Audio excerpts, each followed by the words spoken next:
যেদিন supreme court রায় দিল মুসলমান ভারত থেকে চলে যাবে, একজন উঠে বললেন, ইওর অনার, ফায়সালা করার আগে একটু ভাবুন মুসলমান স্বদেশী না বিদেশি। মুসলমান স্বদেশী না বিদেশি? বলে আপনি বলুন কোনটায় দলিল নিবেন। বেদের ভাষায় যদি শোনেন, অং স্বর্গদপি আদামা কল্যাং বসুমতি হেরি পদচ্যুতং আদামাং সরভিত নাম সর্বধিতে তিত্তস্ত নাম কদচ্যুতং সর্ব অত্যসায় সর্বনায় নিত্যিত নৈতিত্য হেরি কল্যাং শুভাকান্তি নবস্তুতে বসুমতি বয়।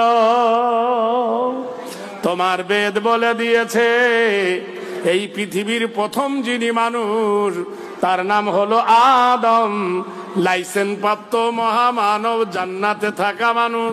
সেই আদমকে আল্লাহ জমিনে নামিয়ে দিলেন ভারতের মাটিতে। এই আদমের মাটি হলো ভারত।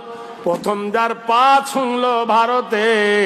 আর মুসলমান সেই আদমের বেটা, ওয়ালাকাদ কাররামনা বানি আদম। মুসলমানেরা হলো আদমের বেটা। তাহলে ভারতের মাটি হলো মুসলমানের বাপের পৈতৃক ভিটা। জোরে, জোরে বলুন।